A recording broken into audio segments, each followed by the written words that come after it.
Personal log, Dane Atani. From everything I've learned, talking to those who have been in the military for far longer than me, the amount of extractions and missions that had occurred since I joined Turgon's squad 4 months prior was incredibly high and oddly focused. Every mission that the extraction crews had taken were against the Tyranids. Every operation undertaken by the strike teams were against the Tyranids. Unto itself, this posed little concern. The Tyranids were the largest threat to the Keeper's plans for long-term survival. If these things ate everything in the galaxy, then they would come after the galaxy we fled to, at least in time. However, what was alarming was the actions of the Tyranids themselves. They were off. What appeared to us was two hive fleets were working together. They were coordinating their attacks. Beyond this, the Tyranids weren't eating everything in sight. They still killed everything, but the planets were left alone, for the most part. Over time, the worlds they attacked would become bare, with no signs of life. But, well, it seemed different to what other Tyranids did. We would lose contact with these worlds, so we had no proof that they were doing something different, but we could feel it. There was something very, very wrong. The Lords were incredibly tight-lipped. Even Inklord Tur, who you couldn't get to shut up, had a quiet and grim disposition during these times. The constant strain of combat missions started to take a toll on its soldiers. The Keepers weren't used to a prolonged conflict, nor were they used to fighting one enemy alone.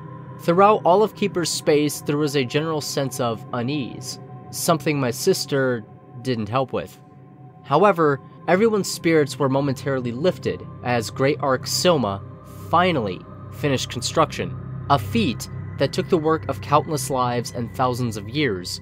However, despite this great achievement, we couldn't celebrate it. The Lords called upon the entire military. This included the extraction teams, those who would arrive at doomed planets and save the inhabitants, the strike teams, those who carry out offensive operations against the enemies of the Keepers and the greater galaxy, the fleet, and Grand Army. Those two forces are dedicated to defending Keeper space. They are the best equipped and have generations of experience behind them. Veterans from the strike and extraction teams find themselves here, as well as veteran military from other races who agreed to cooperate. However, more shockingly, was the fact the Guardian Corps was called upon. Split between two groups, Group A consists of highly trained militia who are similar to the standard Eldar Guardian. Some civilians decided to join this in order to get perks within their everyday lives. However, the bulk is made up of retired military, be it Keeper soldiers or soldiers from other civilizations. Taxes are much lower, and the state provides a supplemental income to those who are in the Corps, but if they don't answer the call when they're called upon, the punishment is severe. However, Group B is far more interesting. The Keepers don't have access to the raw psychic ability when compared to almost any species, especially when compared to other Eldar, nor do they use an infinity circuit, but they have developed an extensive droid army whose strength is comparable to the Wraithguard. However, they must be commanded from a control ship. They don't have autonomous thought, something excluded to avoid another Men of Iron revolt.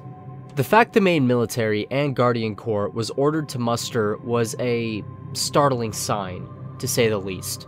There was a sense of panic in the air, a feeling I shared. Within the memory of everyone within Keeper's space, with the exception of the Lords, the Keepers have never rallied their full military might. They have never, oddly enough, gone to war. As I do this log, it strikes me as odd that a civilization has been able to avoid war, true war, for so long. It just seems off. Everyone who has a part in the strike or extraction teams were ordered to prepare for battle. While the rest of the military consolidated, we would engage the new Tyranid threat that had exposed itself. All of us had no idea what was going on. Some could handle it better than others, like another member of Turgon's squad, Luth, but I was a mess.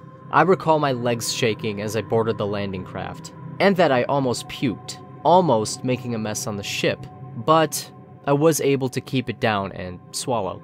This wasn't my first battle, had 3 extractions prior to this, but I knew this was going to be different. I knew this was going to be unlike anything I had ever seen before. Turgon stood in the landing craft and relayed the situation to everyone across every landing craft. We were going to the human world of Argent, a civilized world with no real strategic value, a world the Imperium would turn a blind eye to if it was lost. Before I could wonder why we were going there, Turgon continued. The world of Argent lied relatively close to both Tau and Keeper's space, but more importantly, Mind Lord Sindral, the greatest Farseer the Keepers have ever seen, and a quasi-religious figure, stated it was imperative that this world be defended, for its fate was tied into the Keepers. If it fell, we fell. He went on to explain that she foresaw a massive Tyranid invasion. In an invasion, we had to stop no matter the cost. We were to be the first wave. We were to be the ones to create a landing point for the world and hold it long enough for the reinforcements to arrive. Turgon ordered everyone, in every landing craft, that they must treat the humans of the Imperium well. If we were to hold this world and prevent it from falling, we needed the aid of the Imperium. Aid that would only come if we were lucky and smart. Doing anything stupid could cost us everything. From there, Turgon began to debrief us, and a select number of other crafts on our immediate objectives. From what Sindral foresaw, the Tyranids would begin their invasion from a few key points. However, one of these key points was by a human city, which was positioned near a pass. We were to land in front of that pass and hold it. We were to ensure that the city didn't fall. Turgon then went on to state that when we saw a green light in the corner of our helmet's HUD, we were to retreat toward the city. He made it clear that there was to be no heroics. When you see the light, you retreat, period. As our ship traveled to our destination, I realized that, while scrambling with everyone else, our weapons were different.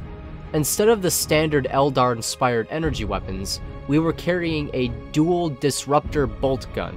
Taking ammunition much smaller than that of a Space Marine bolter, these guns fired a round that chewed through and liquefied organic matter. However, ammunition was sparse for a prolonged engagement, about 4 to 5 clips per person. However, the rifle had a secondary mode of fire, that of a disruptor. This crude and rather barbaric weapon destabilized the target's molecules when it hit. For all intents and purposes, it obliterated matter when it hit. More specifically, it obliterated organic matter.